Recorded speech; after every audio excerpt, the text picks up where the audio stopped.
បាទជំរាបសួរបងប្អូនបាទបងប្អូនហើយបងប្អូនបាទពេជ្រសង្ហៈនៅតែបន្តធ្វើបានល្អបាទទោះជាដៃគូគាត់គឺមហាស្វិតយ៉ាងម៉េចក៏ដោយគាត់នៅតែធ្វើបានល្អហើយការដើរចូលវាយរបស់គាត់គឺជាជំហាននៃទំនុកចិត្តដ៏ខ្ពស់សម្រាប់ខ្លួនឯងបាទល្អមែនទែនបាទពេជ្រសង្ហៈល្អប៉ុន្តែវាយមិនឈ្នះដិនសរ៉ូមវាយមិនឈ្នះមហាម៉ាត់មិនដឹងជាយ៉ាងម៉េចបាទប៉ុន្តែបើខ្ញុំគិតថាពេជ្រសង្ហៈលោកគ្រូឆ្នើមទៅរកវិធីសាស្ត្រនៃបច្ចេកទេសវាយថ្មីគឺអ្នកពីរនាក់ហ្នឹងនឹងឲ្យឈ្នះមកបាទបើថាបុកឲ្យដាច់ហ្មងបើថាថយវាយឲ្យច្បាស់ហ្មងហើយបុកស្ទើរបុកអត់ដាច់គឺចប់ហើយបុកបាទបុកមែនតើហ្មងបុកឲ្យដាច់តែម្ដងឈ្នះមិនឈ្នះគួងទៅដឹងទេបាទអានេះប្រើប្រាស់ចែកទីយើងបុករៀងស្ទើរបុកខ្លាយស្លប់មិនឈ្នះនេះចឹងបុកបើថាជ្រុលថាបុកឯងហើយមិនស្លាប់អេស្លាប់អញតែហ្មងទៅអាហ្នឹងបាទអាហ្នឹងគឺប្រសើរហើយក៏ភាពតាន់របស់ពេជ្រសង្ហៈវាមានហើយបាទនៅព្យាយាមបន្តទៀតយើងនៅក្មេងប៉ុណ្ណឹងយើងព្យាយាមវឹកហាត់បន្តទៀតភាពតាន់របស់យើងកាន់តែខ្ពស់កាលណាភាពតាន់របស់យើងកាន់តែខ្ពស់ការវាយបុករបស់យើងកាន់តែពិសេសបាទហើយបំរុងប្រយ័ត្នបាទការបុកនេះគឺបុកហើយគឺមិនមែនដើរបុកលាតដៃដូចអីនេះធុនមីងហុងទេណាបាទធុនមីងហុងដើរចូលបើកដៃគាត់ថាមុខគាត់តាន់ល្អណាខ្ញុំថានៅទេប៉ះចំកំដាប់ដៃគេស្រាលទេប៉ះចំកំដាប់ដៃ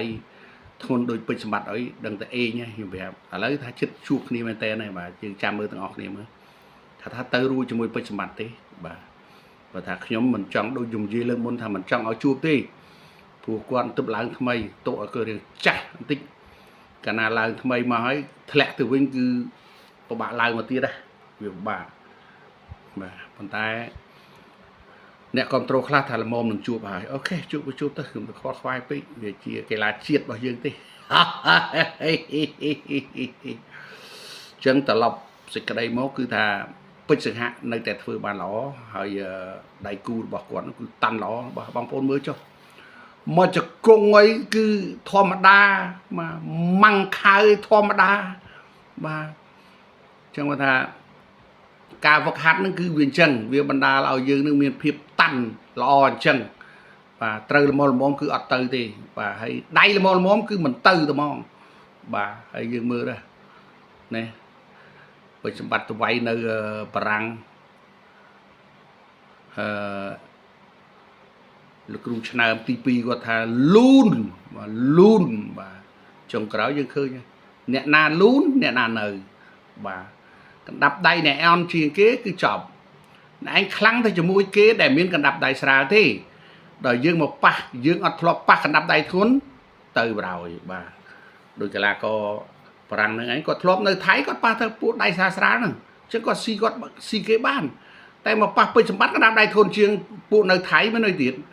ឬអីមិនទៅបាទសុវត្ថិភាព 100% ស្ពៃបាទចឹងថាសរុបសេចក្តីមកគឺពេជ្រសង្ហៈគាត់នៅតែធ្វើបានល្អប៉ុន្តែត្រូវតែខិតខំប្រឹងប្រែងបាទកម្លាំងដៃបាទកីឡាករគឺកម្លាំងដៃហើយនិងកម្លាំងជើងគឺអស់កម្លាំងដៃឲ្យខ្លាំងជើងឲ្យខ្លាំងណាខ្លួនប្រានឲ្យធន់ទៅរកណាទៀតបាទគ្មានដៃគូទេបាទគឺធានា 100% មកបាទសូមអរគុណសូមជម្រាបលាបាទខ្លាំងធន់ធ្ងន់បានដោយសារអីដោយសារខិតខំប្រឹងប្រែងវ៉ាត់បើមិនខិតខំប្រឹងប្រែងវឹកហាត់ទេគឺស្ពៃហើយអើ